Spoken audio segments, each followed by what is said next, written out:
C'est aujourd'hui que démarre le SIDAction, 32e édition, une campagne mondiale dans une centaine de pays, campagne de sensibilisation et d'appel aux dons qui va donc durer jusqu'à la fin du week-end. Bonsoir Caroline. Bonsoir Estelle. Vous êtes notre journaliste spécialiste des questions de santé à la rédaction. Il est important de se mobiliser car la situation est critique. Oui, parce qu'elle est critique, parce que l'épidémie menace de simplement de reprendre. L'ONU-SIDA s'était fixé comme objectif de venir à bout de la maladie d'ici 2030 et c'est bien tout le contraire qui pourrait se produire. C'était sans compter avec l'onde de choc de l'arrêt brutal l'an dernier de l'USAID, l'aide américaine au développement, source majeure de l'action contre le sida. Pas moins de 160 pays en bénéficiaient. Elle permettait de financer la recherche scientifique, notamment celle d'un potentiel vaccin, mais aussi la distribution de traitements, la sensibilisation pour plus de prévention sur le terrain. La situation est d'autant plus inquiétante que d'autres pays ont suivi, comme la France, qui a baissé l'an dernier de près de 60% sa contribution au Fonds mondial contre le VIH. Alors la situation est critique aujourd'hui et pourtant l'épidémie était en forte régression. Alors oui, depuis la découverte des premiers cas il y a près de 45 ans, 78 millions de personnes ont été infectées par le virus, 35 millions en sont mortes.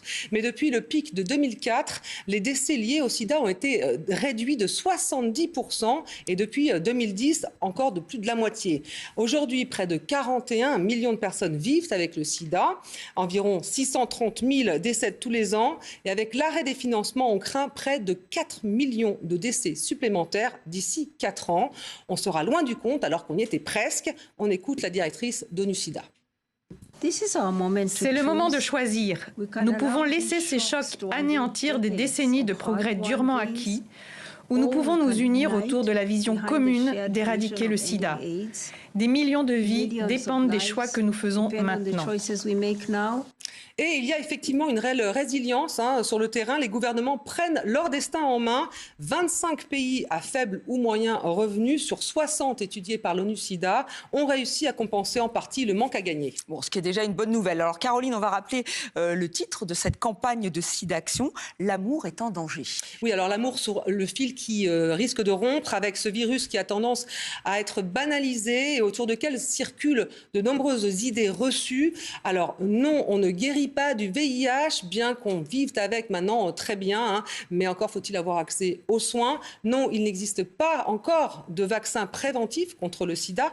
Non, il ne s'attrape pas par un simple baiser ou par la salive. Cette maladie très stigmatisante et tabou reste tabou, d'où l'importance de ce genre de campagne de sensibilisation pour mettre l'accent sur la protection et le dépistage. Alors les dons sont à faire sur don.sidaction.org. Et on peut le faire tout le week-end et même après, évidemment.